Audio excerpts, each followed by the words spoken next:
कह रहे हैं कि वो नफरत की फिजा जो है मुसलमानों के खिलाफ उसको और फैलाना चाहते हैं। जब उत्तर प्रदेश में जितनी वक्फ की प्रॉपर्टीज हैं तो सरकार के ऑफिसर खुद सर्वे करते हैं और सर्वे करने के बाद जब रिपोर्ट लिखते हैं चीफ सेक्रेटरी को, सरकार उन प्रॉपर्टीज को गजेट इशू करके कहती है कि वक्फ की प्रॉपर्टी है।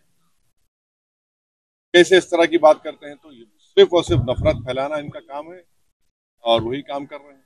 तो मीडिया रिपोर्ट्स में ये बात आई है कि उत्तर प्रदेश सरकार ने ये बात कही कि 80% के आसपास की सरकार की सुनिए, अभी हम जवाब दिए हैं। ये भी वक्फ प्रॉपर्टीज उत्तर प्रदेश में है, उसका गजेट नोटिफिकेशन किसने इशू किया? आपने तो इशू नहीं किया, हमने तो इशू नहीं किया, सरकार ने इशू किया।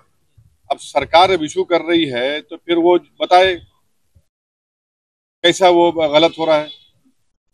सरकार ही खुद इशू कर रही है और सरकार के इशू के ऊपर गजेट होता है। उत्तर प्रदेश में 95% वक्फ प्रॉपर्टीज जो है वक्फ बाय यूजर है। अब ये जो बिल आया है, इस बिल में वक्फ बाय यूजर को आप निकालेंगे तो फिर उन प्रॉपर्टीज का स्टेटस क्या होगा बताइए? सर, ये आखिरी बैठक थी कहीं ना कहीं।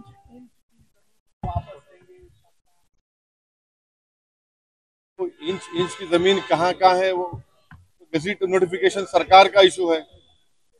गजेट नोटिफिकेशन कैंसिल करेंगे क्या? वो कौन सा कहाँ पर है? अच्छा, संभल की मस्जिद है, एएसआई का मॉन्यूमेंट है और उस मॉन्यूमेंट के 5 फीट के ऊपर आप आउटपोस्ट बना रहे हैं, तो 100 मीटर का कानून लागू नहीं होता उसके ऊपर?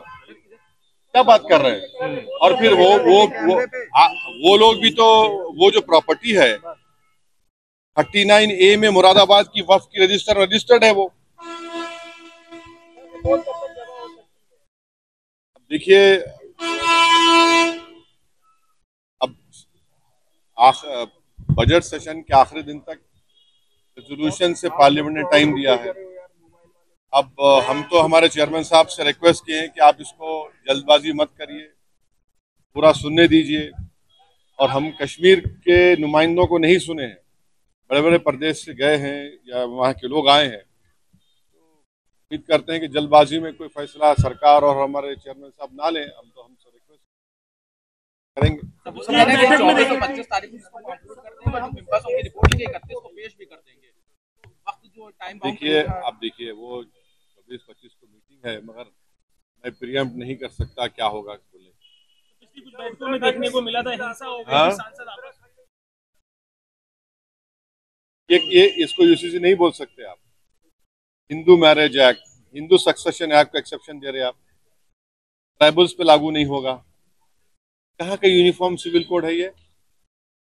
आप सिर्फ मुसलमानों को उनके मजहबी तरीके से शादी या डिवोर्स या फिर जायदाद का बंटवारा उसको उसको उसको उसको रोक रहे हैं। तो कहाँ है यार? आप तो Hindu marriage act, Hindu succession act में तो लागू नहीं हो रहा और ये झूठ बोल रहे हैं। इस देश में ऑलरेडी अगर आप अपने रिलीजन के कानून के तहत कोई चीज नहीं करना चाह रहे तो आपके पास स्पेशल मैरिज एक्ट है, इंडियन सक्सेशन एक्ट है, जुवेनाइल जस्टिस एक्ट है, उसको इस्तेमाल करिए ना। और ये बात हमको समझ में नहीं आ रही कि हिंदू अनडिवाइडेड टैक्स रिबेट जो मिलता है, 2 साल पहले 1700 करोड़ का टैक्स रिबेट मिला, वो क्यों नहीं मिलता मुसलमानों को, ईसाइयों को? ये तो राइट टू इक्वालिटी के खिलाफ है। और आप यूनिफॉर्म सिविल कोड की बात करते हैं, मगर कोई अपना मजहब हिंदुइज्म से चेंज करता है उसको परमिशन लेना पड़ता है, तो कहाँ का यूनिफॉर्म सिविल कोड हुआ ये? सर, कहीं ना कहीं ये जो वक्फ एक्ट है वो सीधे तौर पे मुसलमानों से जुड़ा हुआ है। तो देश के मुसलमान क्या चाहते हैं? वो ये जो एक्ट है वो लागू होना चाहिए। कौन सा एक्ट? वक्फ अमेंडमेंट एक्ट। जहाँ तक हम जानते हैं, मुसलमानों का एक बहुत बड़ा ऑर्गेनाइजेशन है, all India Muslim personal law board, जिसमें मुसलमानों के मुख्तलिफ मसलक और मुख्तलिफ ऑर्गेनाइजेशन, सोशल, रिलीजियस सब हैं। सब ने उसमें पर्सनल लॉ बोर्ड ने इसको रिजेक्ट किया है। सब ये कह रहे हैं कि 2013 का जो कानून है वो बेहतर है, जो प्रिंसिपल एक्ट है। आज आप कोई कानून ला रहे हैं तो वक्फ की इस जायदाद को बचाने के लिए नहीं, वक्फ की जायदाद को बर्बाद करने के लिए ला रहे हैं। आप बताइए कि वक्फ बोर्ड में नॉन मुस्लिम मेंबर कैसे होगा? उत्तर प्रदेश में काशी विश्वनाथ बोर्ड है, क्या कोई नॉन हिंदू मेंबर बन सकता है? नहीं बन सकता है। आप कह रहे हैं कि अगर कोई मुसलमान जो 5 साल तक इस्लाम फॉलो करेगा वही प्रॉपर्टी वक्फ को दे सकता है, माने फिर वो 5 साल तक किसी और धर्म के स्थान को दे सकता है प्रॉपर्टी, और मुसलमान को, मस्जिद को या दरगाह को नहीं दे सकता। तीसरा, आप कह रहे हैं कि कलेक्टर को हम पावर देंगे। कलेक्टर कैसे पावर देगा? वो तो प्रिंसिपल्स ऑफ नेचुरल जस्टिस के खिलाफ है। कलेक्टर तो गवर्नमेंट का अपॉइंटी होता है। हाँ। चौथा, आप कह रहे हैं कि वक्फ बाय यूजर खत्म कर देंगे। वक्फ बाय यूजर तो अगर खत्म होगा तो फिर उत्तर प्रदेश में 95% वक्फ प्रॉपर्टीज वक्फ बाय यूजर, उसका क्या होगा? तो सर ये सुन तो लीजिए। फिर आप कह रहे हैं कि कोई भी जाकर कलेक्टर को कंप्लेन कर दे कि भाई ये फुला मस्जिद नहीं है, तो कलेक्टर जैसा उसमें इंक्वायरी ऑर्डर करेंगे, जब तक इंक्वायरी कंप्लीट नहीं होती वो मस्जिद नहीं रहेगी। इस बिल में प्रोविजन है, लिमिटेशन एक्ट हिंदू धर्म के ऊपर अप्लाई नहीं होता, ना सिख के धर्म, ना ईसाइयों पर होता है। आप सिर्फ मुस्लिम जायदादों पर लिमिटेशन एक्ट को अप्लाई कर रहे हैं। तो ये वक्फ प्रॉपर्टीज को बचाने के लिए कहाँ लाया जा रहा है, बताइए हमको। ये तो कंप्लीट नहीं होती वो मस्जिद नहीं रहेगी।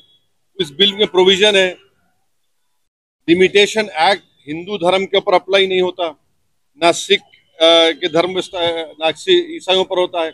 आप सिर्फ मुस्लिम जायदादों पर लिमिटेशन एक्ट को अप्लाई कर रहे हैं।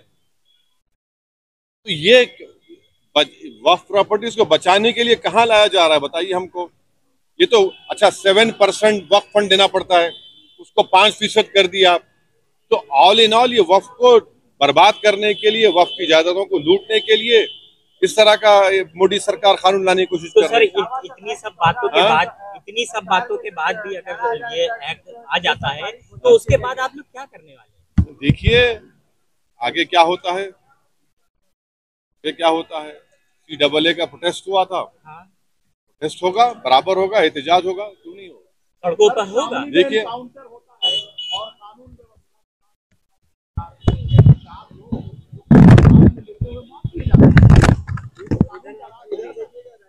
ये तो कानून की राज है। ये देखिए जो रूल ऑफ लॉ की बात संविधान करता है, रूल बाय गन का मामला है। ये कोर्ट किस लिए है, पब्लिक प्रोसिक्यूटर किस लिए है, BNS किस लिए है? अगर ये सब अगर आप सिर्फ गन से इंसाफ समझते हैं तो फिर इसकी जरूरत ही नहीं है। तो संभल मामले में आज न्यायिक आयोग फिर से संभल गया। हाँ? संभल मामले में जो न्यायिक आयोग बनाया गया, जो संभल विक्टिम से क्या लगता है इस न्यायिक आयोग? आप ये क्यों नहीं पूछ रहे कि जिसको पुलिस स्टेशन बुलाया था मर गया? वो जिसको पुलिस स्टेशन बुलाया गया था वो मर गया ना, उसके परिवार के लोग क्या कह रहे हैं उस पर तो बात करिए। 4 मासूम लोगों की मौत हो गई, 3 को पीठ पर लगी, 3 को सीने पर लगी, 1 को पीठ पर लगी, और फिर ये तो सुप्रीम कोर्ट ने रोक लगा दी वहां पर।